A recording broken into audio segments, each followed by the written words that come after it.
Lara, thank you for taking a bit of time to come and have a chat. Much appreciated. I want to start with something that we were talking about a few weeks back. You've picked a really big problem to have a go at. I mean, I really admire people with ambition, but you've picked a huge problem. Just tell people about that problem and why it's important to you to fix it. Sure. Yeah. So the problem I've chosen, well, what I'd like to solve is eliminating plastic from diagnostic tests.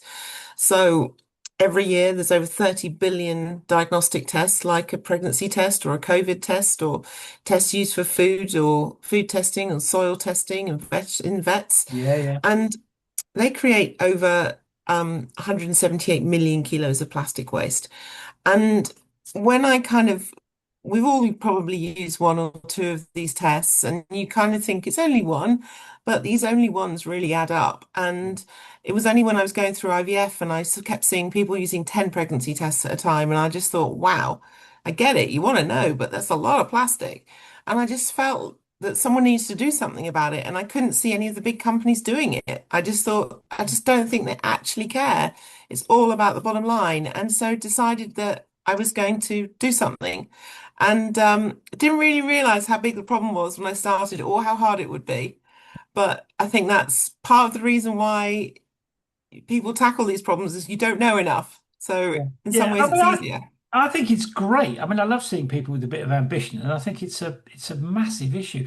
I mean, the actress Reese Witherspoon, well, actress and entrepreneur actually, she always talks about how she admires problems. How long, as it were, had you been admiring this problem before you decided that you're going to do something about it? Was it just, I'm going to, I mean, how did that process sort of work through your mind? Well, I was probably I joined lots of online groups for women that are trying to conceive, and Yeah. I'd probably been in the groups maybe 6 months. And I just kept seeing the same images over and over. And when my IVF didn't work, I just couldn't get these images out of my head. And I just felt like someone needs to do something. So it was probably 6 months before I started looking into it. And then after that, I started, seeing what could I do and how would it work and where would I get them products made and all of that kind of stuff. So probably, but 6 months, not consciously, just kind of just constant reminders, I Mm. guess. Mm. Yeah, I mean, I can see why it would bug you. I mean, I get that. So, I mean, in terms of how you're going to go about tackling this problem, I mean, you've got to start somewhere, haven't you? I Yeah. mean, just tell us about where you're starting. So I'm starting with the pregnancy test because of my own personal experience Yeah. and because with a pregnancy test, you often will use more than one. It's the only test that you take where you can be hoping for both results. Not the same person, but one person can be really hoping they are pregnant, another person can be really hoping they aren't. Whereas when you take a COVID test, you just hope you don't have COVID. I Yeah, don't think yeah. anyone is hoping they have COVID. Um, so it's quite in terms of one test, the market's about $2 billion globally. So it's there's a lot of those tests out there. So it's a good place to start. It's also obviously it's used by a lot of people. My goal is I don't think that me on my own, I don't think I can eliminate every single plastic test. So my goal is we can show people that it can be done. And then hopefully that inspires other people to do changes as well and make changes. I'm also looking at licensing our IP to other manufacturers once we've got the first test out, which will help. I kind of think about it. So when Tesla started electric cars, there was no electric cars like as we know them today. And now 40% of the market is electric. And that was due to Tesla showing people it's possible. And that's what the kind of change I'd like to have. But hopefully we'd achieve more than 40% because obviously a test is a lot cheaper than an electric car. Yeah, yeah, still a big ambition though. I mean, Yeah. I imagine it must have been quite difficult to get all that, or get, up and running, if you see what I mean. I mean, just tell us about where you've got to so far. Oh, when I first started, I just thought I didn't know anything. I don't have a medical background. I don't have a healthcare background. I'm not a chemist. And I just thought, surely you just make it from paper. I mean, how hard can it be? I didn't know really how it all worked. And so my first thing was to find a manufacturer, and I just thought I can just get them to take out the plastic. The biggest piece of plastic in a midstream test is the case. And then in the small ones, there's obviously a case as well. So I thought, well, obviously get rid of that. Then we want to get rid of more. So I probably contacted about 100 different manufacturers across the world and said, I want to test, I want a midstream test, but I want as little plastic as possible. And there was only one company that came back and said, yeah, we can do that. Mm. And so I basically drew my design, I say in inverted commas, because it was literally a rectangle. They just created it. I mean, they were already selling pregnancy tests, so they just took out as much plastic as they could from their test and made it a bit bigger because inside those midstream tests, there's only a small test, so they had to make it bigger so that it's still long enough for you to hold it while you wee on it. Yeah. And That's how I got started. how much plastic were they able to remove? All the plastic or most of it? Most of it, so about 99% of it. So normally, a midstream test weighs about 10 grams. So we're down to the weight of our test is zero point zero Wow. 1 gram. So, So that will remove actually a huge amount of waste, won't it? yeah, Yeah. Yeah. And are those tests recyclable in their own right? Y- you can't, the current tests that exist, you can't recycle because they've got body mm, fluids on them. And also, if you were to recycle them, you'd have to pull them all apart, and then the parts get too small and they Okay. probably wouldn't get accepted. With our test that we've launched in the UK, half of it's paper. Now, the half you hold on that you haven't weed on, you can cut that off and put that in paper recycling. Right. The other half has to go in the bin. Okay. So there's still some waste, which is unfortunate. Yeah, A there lot is still less, some waste. presumably. Yeah, a lot less. Yeah. And people, obviously, people don't want to create waste if they don't have to. So I'm sure it will go down well if you see what I mean. No, a lot of people don't. They want to do, especially particularly with pregnancy or ovulation, Yeah. because you're using them and you're just seeing them basically stack up in the bin. You're really aware of the amount of waste you're creating because you will use so many tests. Yeah. I mean, to give you an idea, I've met people that have used 600 tests just to get pregnant for one baby. Really? That's Mm, extraordinary, isn't it? yeah. Oh, that is And we amazing. know that from research, women use 3 tests every time they test Right. Okay. So because they very want to be, significant numbers. Yeah. Okay. yeah, I can see that. So, in terms of the journey that you've been on, I mean, I know you're not at the end of the journey. You're still at the beginning of the journey, if you see what I mean. I mean, have there been yeah. kind of critical turning points so far? Think there's been a lot of critical turning points. Right. Okay. What sort of Um, things? well, when I first started, so I started with this product I did with the Chinese manufacturer, and I didn't really understand regulatory stuff well enough. And I was at the time I was living in Australia, and I thought, well, we'll just launch in Australia. And Right. because they had, with regulatory approval, you have to get it per country. And the test they had UK and EU, but not Australia. So I was like, well, okay, so it's $10,000 for Australian regulatory approval. I will just apply for it. I got all the paperwork from the Chinese guys.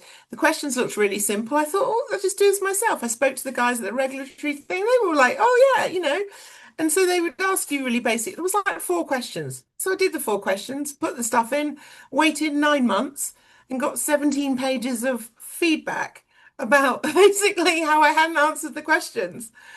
So that was, yeah, That that was sounds a like big a bit of a learning shock to the experience. system, actually. It was a lot of things I'm realizing a lot of things in healthcare are set up for people in healthcare.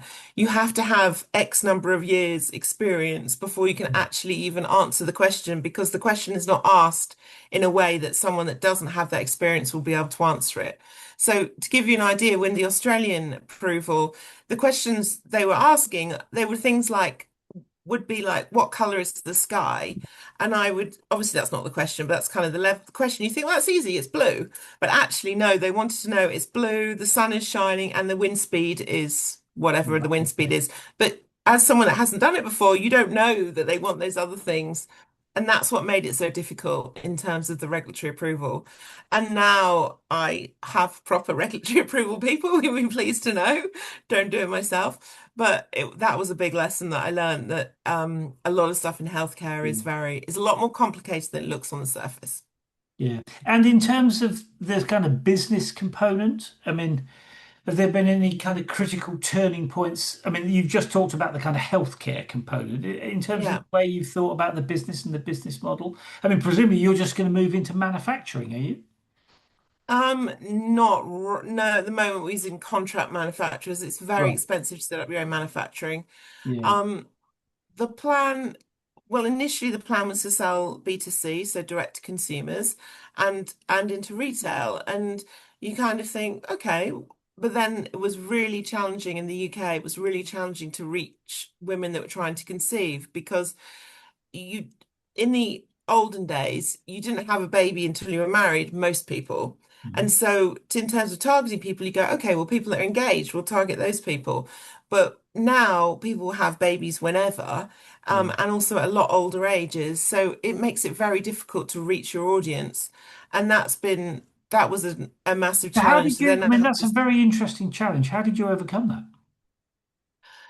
I I don't know that, to be honest, I don't know that we have 100%. Right. It's, everyone says like try lots of things, find out what's working, and then dig deep into that one and replicate it.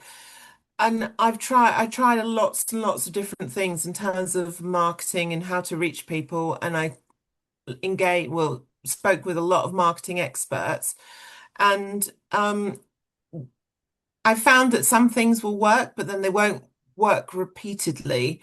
And then and again, same with other things, there doesn't seem to be one constant way.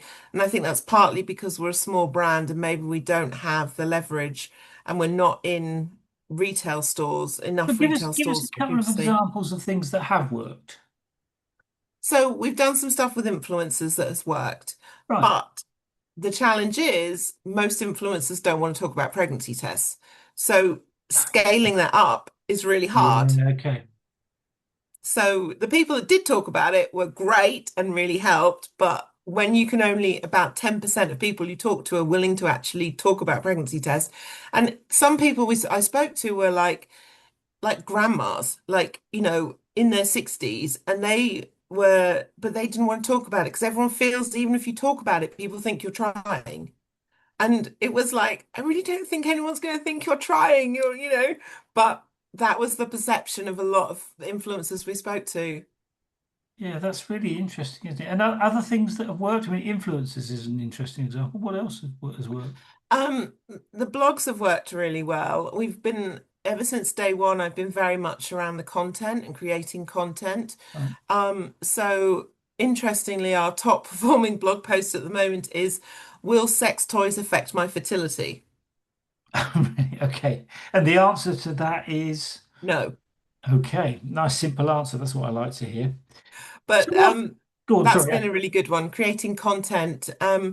And I guess the other thing that has worked well is building the community, but not in the traditional sense of an online community where everyone gathers, but more about building the community of people that love what I'm building. And so Yeah. whether that's people that are using the product or people that just like the products and tell their Yeah. friends or potential investors or actual investors, that kind of total community has worked really well. Yeah. Yeah. Well, that's good because that'll help you bring on board investors and so on, isn't it? Yeah. Which seems to me to be a good thing.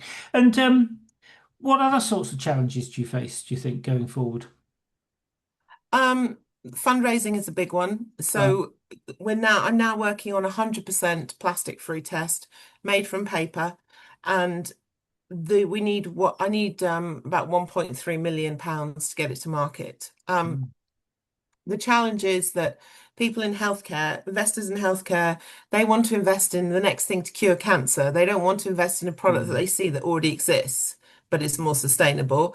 And then people who are in impact or consumer, they love the idea, but they get scared by the regulatory side of it because they've never had Mm. to deal with that or they haven't really dealt with it. And their perception of the regulatory side of it is that is what you hear on TV. Like this drug took 10 years to get approved and cost bazillions of dollars. And so even when you say, look, we've got a plan, we've got people on the team, we've spoken to the FDA or whoever it is, they're less like, oh yeah, but are you sure? And you're like, yeah. And that makes it challenging. Yeah, and of course it's there's a lot of stuff about women CEOs, women founders not getting as much VC money as blokes, which strikes me as daft, actually. It seems to me to be a missed opportunity by those VCs. But presumably that it must make it even more difficult for you at the moment, I'd have thought. Yeah, that makes it difficult. Also, women's health products get less money. And also, Why is that? Because it's a massive market. I know. So I spoke to an investor recently about this because it drives me nuts that Mm. half the population is not being served. And a lot of it comes down to pattern matching with VCs. So they've got patterns for how, like, for example, how men perform when they give them invest money in them. And they've got patterns for how, I don't know, AI performs Yeah, or yeah. apps perform, but they don't have many patterns for how women's health performs because really it's only been in the last 5 years that there's been a lot of investment in it. And so those companies that invested in haven't actually sold yet. So we haven't got that big bank of research to show that it works. And that's been a challenge. Um, I think also money is still controlled majority by men. Mm. And I still think that they invest in things they personally like, however much they say they're unbiased. Um, and I mean, I think that's a big challenge. We're starting to get more women in VC, which should hopefully make a difference. Mm. But um, I think those are probably the two big Yeah. reasons, even though we know from the research that women who, if you fund women, their companies perform better, which Mm. you'd think would be the reason for investing. Mm. Yeah, I mean, it's a really interesting conundrum, I think. I mean, I don't know too much about the ins and outs of it, but it just strikes me as daft. It just seems to me to be an investment opportunity that people are missing out on. And it doesn't seem to me to be that there are lots of good reasons for missing out. I mean, There isn't really. but It's, I'm not a VC, so, you I know, wish you were. well, maybe. Maybe. Just in terms of going forward, then, I mean, what kind of impact are you looking to have? Let's say over the next 5 years, where do you want to get to with this? Because I mean, I can't imagine. Well, maybe I'm wrong. Maybe you will crack the whole of the diagnostics packaging thing in 5 years. But my guess is you're not going to get all the way there. Would be my guess. So, what is it you want to achieve in the sort of short to medium term? So the plan is that we launch a pregnancy and ovulation test, and we that's paper-based, and initially we would sell into hospitals and clinics in the US, as well as selling B2C and through retail in the UK. But hospitals and clinics go through, particularly in the US, go through millions of these things. Mm. So any woman that goes into the hospital in the US, aged between basically 9 and 55, will have a pregnancy test. If you go in for any kind of tummy ache, or if you're going for a surgery or a scan, or all that kind of thing. So they go through so many tests a year. Some of them are done in-house. So you just weigh in a cup and that gets taken to the lab and they analyze it. But a lot of it is still done with a test dipped in. Mm. So with all of that, that will be the product side. And then selling to consumers, private label. There's been so much interest from private label. I think that could really make a difference. So I'd anticipate that in the next 5 years, with those two products, we could probably eliminate maybe 10,000 kilos of plastic. And that's kind of the mission, is to reduce our plastic, reduce the plastic usage and educate people. But I also would hope that we could start licensing into environmental. So the market for diagnostics is about 47 billion pounds, but of that, one third is is veterinary, food, and environmental testing. Right. And I think that there's a big opportunity there because you don't have the regulatory restrictions that you have in medical. So therefore, for us to license the IP to those companies, we can make a big impact. While in medical, it's going to be a lot slower because it takes to get a diagnostic test to market is really about 2 years. So in the next 5 years, there would maybe be another two or three tests that we could launch realistically. in Well, terms of financial side of it. but that'll be good progress. I mean, if you Yeah. are able to do that, and what kind of legacy do you want to leave at the end? Yeah, in terms of where you want to get to with this, how do you see your legacy here? I see it's twofold. One is reducing plastic waste and therefore microplastics and nanoplastics, and because of the impact it has on health. But secondly, I want people to think differently about the products that they use on a day-to-day basis. The number of people that have come up to me since I've been doing my pregnancy test who have said, I've never even thought about it. Mm, It's huge, huge. I don't know how many, but thousands of people. And I think because we're so used to using things, we don't think about what we could do differently. And one thing I really hope to achieve by through this company is to get people to think when they are changing what they're doing or changing a product or reinventing something or looking for ideas, is is there a simpler way? mm. Can we get rid of stuff, not add stuff? Because I find that when it comes to invention, everyone loves to add things, Yeah, but you that's don't right. actually Yeah, need to yeah, most of the time. yeah. I mean, So just getting people to challenge their thinking. the great inventions are often when people strip stuff away, aren't Yeah, yeah. they?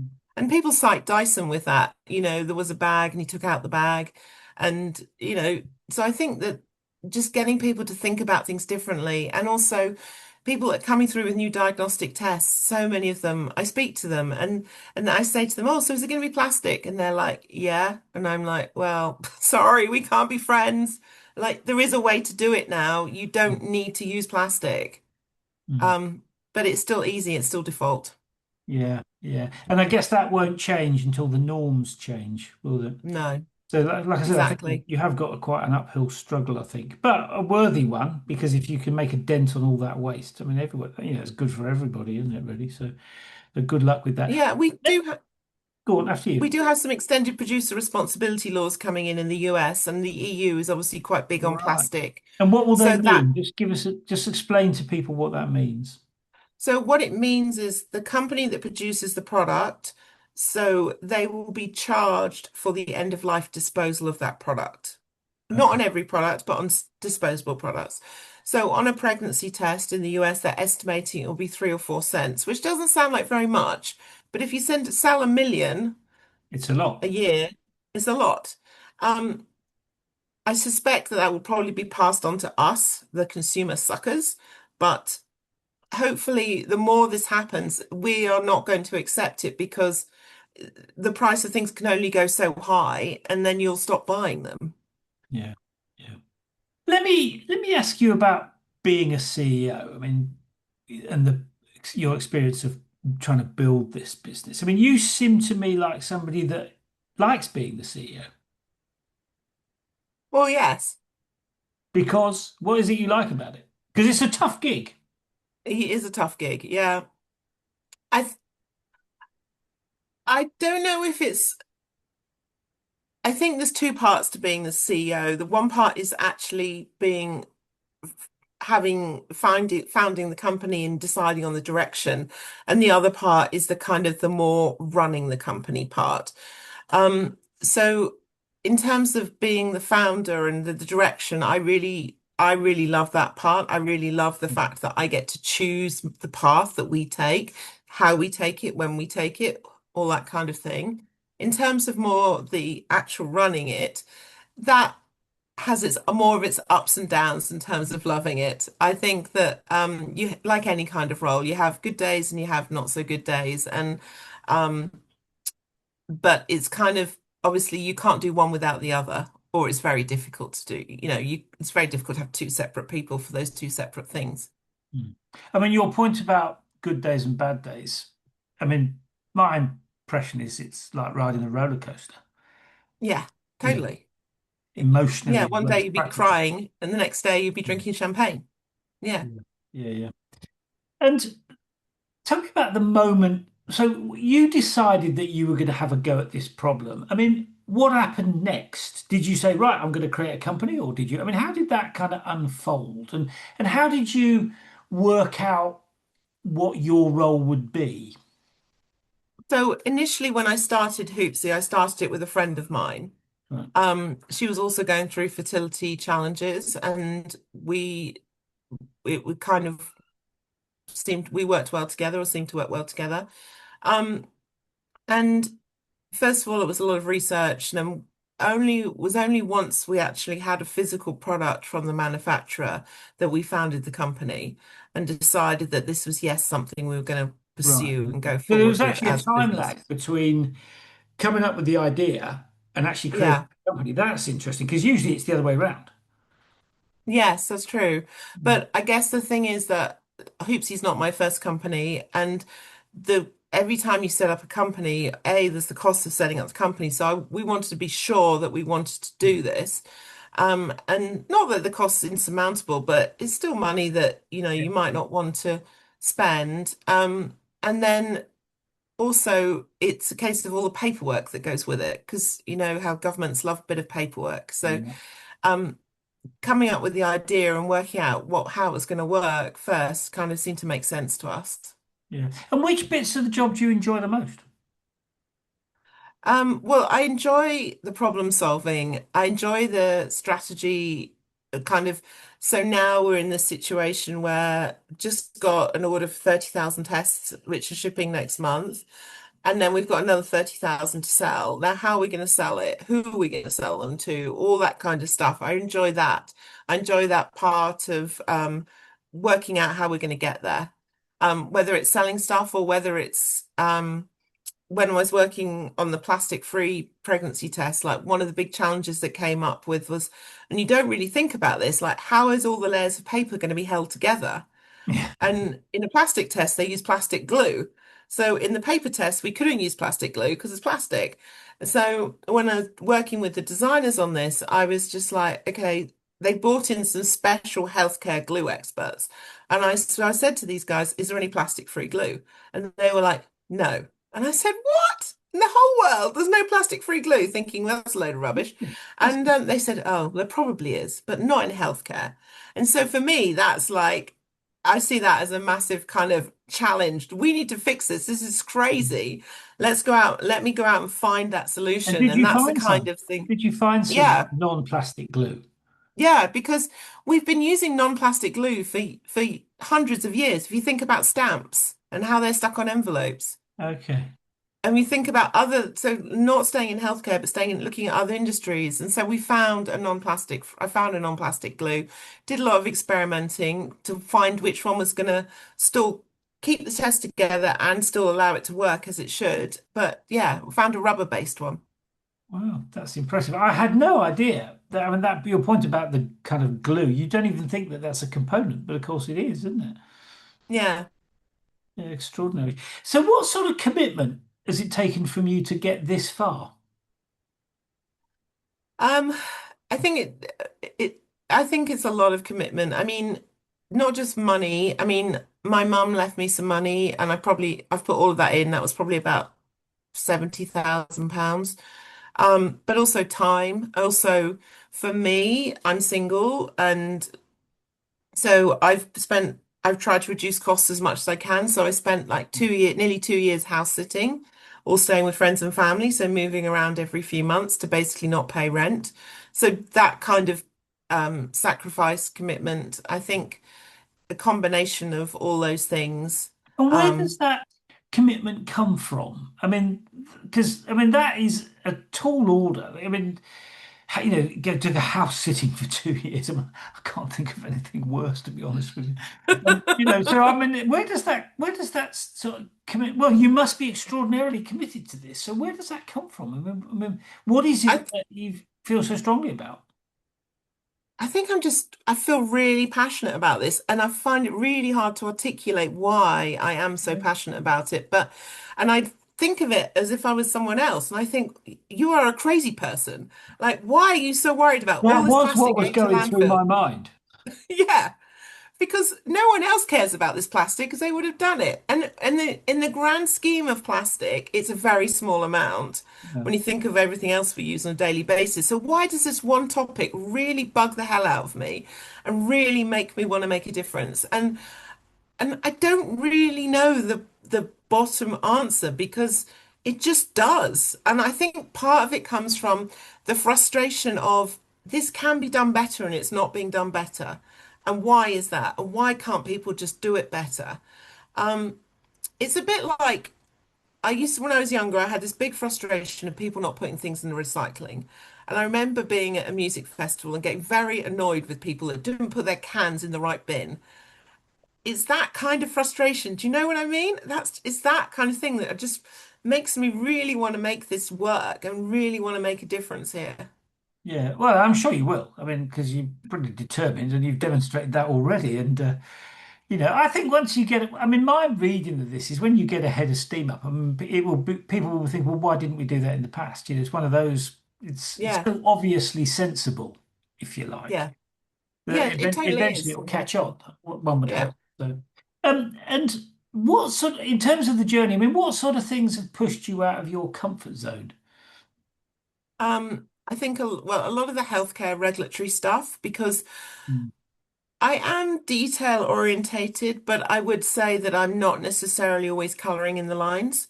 And so with regulatory, there is lines you have to color inside them. You can't go outside. So I think that that's quite challenging for me personally. And I say to my regulatory guys, "Can I do this?" And they're like, "No." And I'm like, "What about this?" So, you're so used to as an entrepreneur challenging stuff, Yeah, and you just can't challenge these things because all it will happen is eventually it will come back to bite you. And as a small company, you can't afford that. So that's probably one of the biggest challenges for me in terms of running this kind of company. yeah, yeah. I mean, those must be so frustrating. Those kind of, I mean, bureaucracy in some ways. Yeah, I mean, I know there's reasons for it, but it must. I mean, I would just it would drive me mad working in that sort of situation. yeah, it does on some days. Those are the not so good days. Yeah, yeah. What is it about your personality that, if you like, enables you to be comfortable being uncomfortable, for want of a better way of describing it? Because that you've just described a situation that would make me really uncomfortable, but you seem to be able to deal with that. What is it that gives you that? Um, I think I mean, obviously, I do get frustrated by stuff like that, but I think it's that bigger picture. I think it's that goal at the end Mm. that I see, that I can see is going to happen, and so these annoying things that happen, it you just know that it's only really a small annoyance, and you will get through it to the bigger, and you will get to the end. And so, I think it's just knowing, seeing that bigger picture. I And I mean, also, I think as well, having a good team around you is good. Although, uh, people like my regulatory guys are not what I would consider. I've met with a lot of and spoken to a lot of different regulatory people and worked with some of them, and lots of them are very like, you can possibly do that. Oh, no, no, no. And they won't even try to find a slightly grey area for you to go into. But the regulatory guys I've got at the moment are much more um, they're much more willing to try and find a grey area if one exists, because there are some grey areas which aren't for example, um, we had a meeting with the FDA because we have to go through FDA approval for this plastic-free test. And every other pregnancy test that's been launched has been tested on 1,200 women. And I said, why? Because every person we test on costs us more money because of the setup, recruitment, all that kind of thing. And I said, why can't we, like, we're testing them for this thing. Why can't we test them for this at the same time, the same person? And they're like, well, I don't see why we can't. So we asked the FDA this, and they're like, oh, yeah, that's fine. But lots of regulatory people would have gone, no. If you're testing them for this, it has to be different people for that. Do you see what I mean? So it's Yeah. those kind of things. It's just It's yeah. like having I mean, that sounds to me like you've got a well, it's not quite the same, but I've had experiences when I had a finance director whose job he felt was just to say no. You Yeah, can't spend it on this and you can't spend it on that and you can't do this. yeah, Like that's their job. Well, that's how they see their job, which is yeah, frustrating, but in some ways valuable because it stops you being yeah. stupid, but very frustrating, I would have thought. And those are sort of frustrations. There are inevitably crises that happen when you're building a business. I mean, what is it that has enabled you to get through those kind of crises that you've had to deal with along the way? I think it's the people I've had around me. So I've had a coach for the last 15 months through an accelerator program I did. And I met with her every week or every fortnight, and in between times I've like WhatsApped her. I think that's made a huge difference. Knowing that there's someone there, regardless of whether it's good or bad. When I was in the US, I had the accelerator program manager was fabulous, and she was someone that, you could go and go, and she would just listen to you rant and then go, okay, right, now how are you going to fix it? And you're like, oh, okay, well. So I think having those people around you is so important. And all other founders as well. There's, sometimes often you're going through the same stuff, Yeah. and having people that get it makes huge difference. Yeah, I mean that point, your last point there about other founders. I mean, I think they're often the only people that really understand. That's not. I'm not knocking people in universities and people in the business departments in government and stuff. I mean, they're good people, but they don't understand what it's like trying to build a business. No, That's because they don't have to spend their lives banging their head against a wall. Seems to no, me. So they exactly. don't get why you would do it for a start. Anyway, you seem like somebody that values learning. I mean, is that fair? Yeah, I do. I really enjoy learning. I'm always reading business books and that kind of thing, listening to podcasts, and yeah, Yeah. I think it's important. Yeah. I mean, I think it's one of the things that entrepreneurs are really good at. They're very quick to learn because learning for them is about fixing problems. I mean, not exclusively, but learning is the kind of if how can I put it? It's the kind of package that problem solving comes in, isn't it? The ability to learn Yeah, something new or to figure out a new way yeah, forward. And that seems to me to be something that entrepreneurs are really good at. That's one of the reasons I like working with entrepreneurs, is because that's something that they're good at, and it's not just good at in an intellectual sense. They're good at it in its part of their everyday life. You have succeeded. I mean, what have those? I know you haven't succeeded completely with what you're trying to do, but what have those successes revealed to you about you? revealed to me about me. I think, well, for example, the glue thing I was talking about earlier, I think a lot of people rely on other people too much to solve their problems, or they rely on so-called experts to be able to solve their problems. And whereas, like, and this is one thing I've kind of known about myself for quite a long time, I'm quite scrappy in terms of I will find a way to make it work, even if it's not the way that other people would have done it. Um, and so I know that like I've learned that I'm resourceful, and kind of good at thinking alternative ways of getting to the same result. Right. Um, for example, like I'm looking at the moment at another test which won't require any regulatory approval, because it still positions us as the right place in the market, the right place as a company, but gets rid of that expense Yeah. of the approval. So just looking at different ways to look at the problem, I think that's a big skill Yeah. I've got. And maybe that's because I've done different things. And I think one thing I really enjoy listening to is the How I Built This podcast with where they talk about big brands and how they got to where they got to. And I find that you can get a lot of inspiration from those kind of other people's stories, even though you're not going to do the same thing, but just the way people think.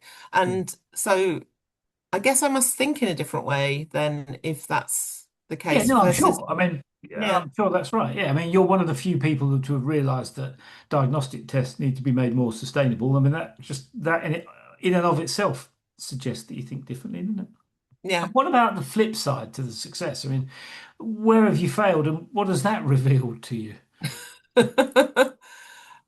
Well, where I failed, I think it's been through, I can sometimes be too emotional, and Right. I know I don't make good decisions when I'm emotional. Um, and that could be through because I'm too passionate about the project, or it could be because something else is going on in my personal life. Um, I think I know that this is I sometimes like for example we talked about the house sitting earlier. Me moving around from location to location was not good for me mentally because you haven't got that base of people that you see on a regular basis, physically see. Whereas, so now knowing that kind of stuff, I'm now structuring going forward.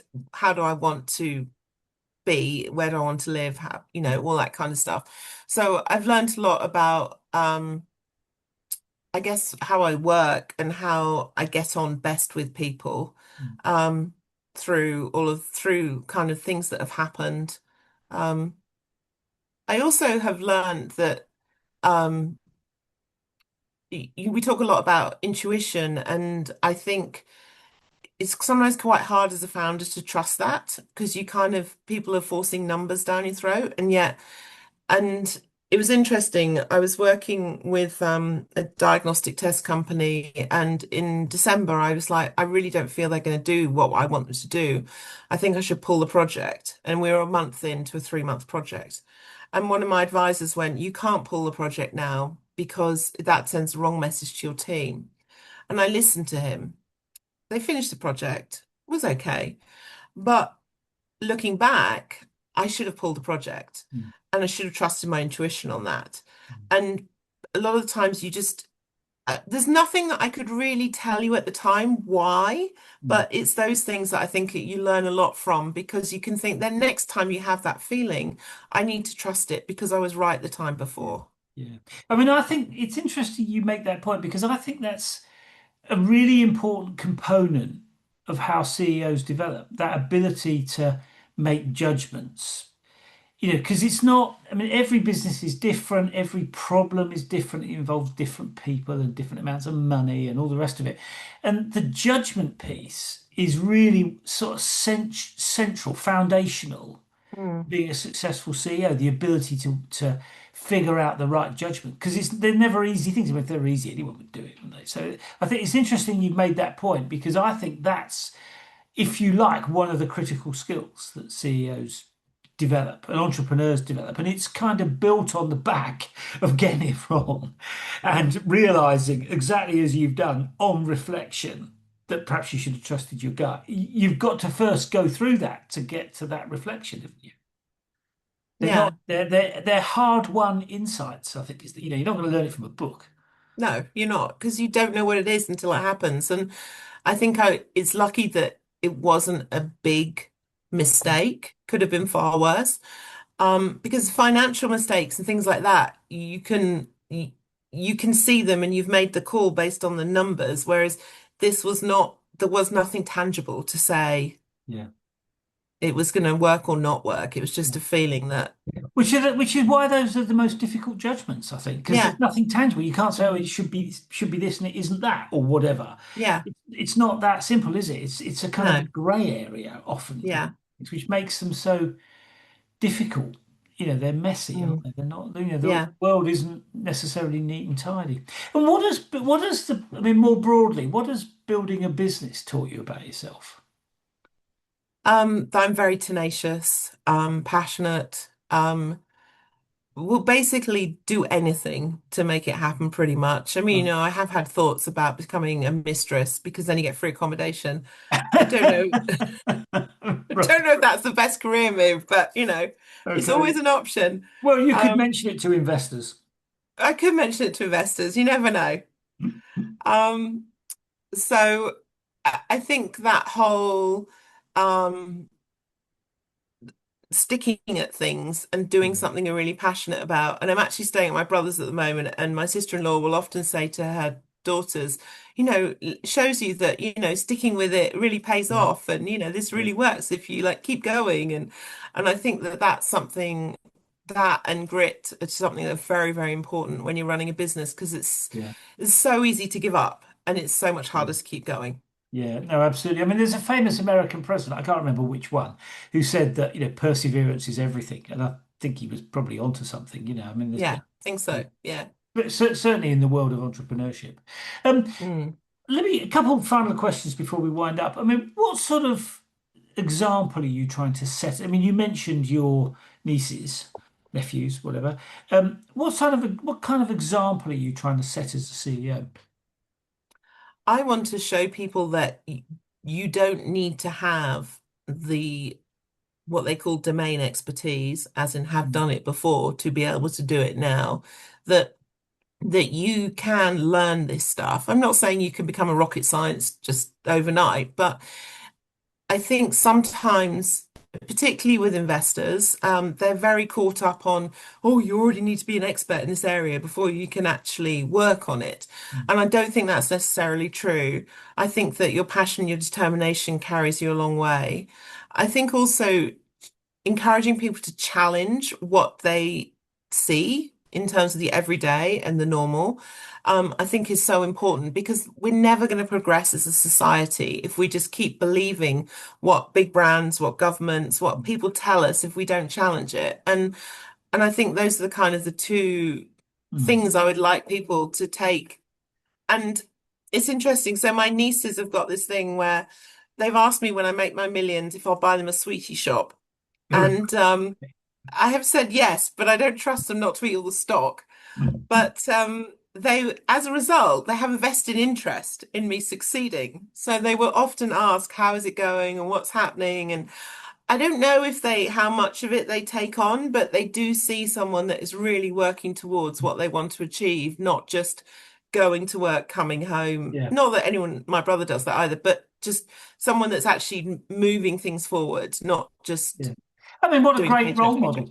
What a great role Mm, model for young women to see that. yeah, That's where the next generation are going to come from. And I've got to say, I mean, the way the world of work is going at the moment. I mean, if you come from a fairly ordinary background, I mean, entrepreneurship is your way to wealth. If you don't go to a posh school and a posh university, you're not going to get rich in any other no. career. So entrepreneurship and using your kind of creativity and problem solving skills is the way if you're an ordinary person. So I mean, what a great you must be a great role model for them. I I hope would so. have thought. Yeah. One last question. What advice would you offer to other CEOs that are thinking of doing something like the sort of thing that you're doing, taking on a huge problem? What advice would you offer them, other than perhaps to say don't? Well, funnily enough, I did have two women come to me and say, "Oh, we want to launch a diagnostic test. Can we talk to Really? you?" And I was just like, "No." I think if you wanted to, if you want to go into diagnostics, I think the big thing is that it costs a lot more and Yeah. takes a lot more time than you anticipate.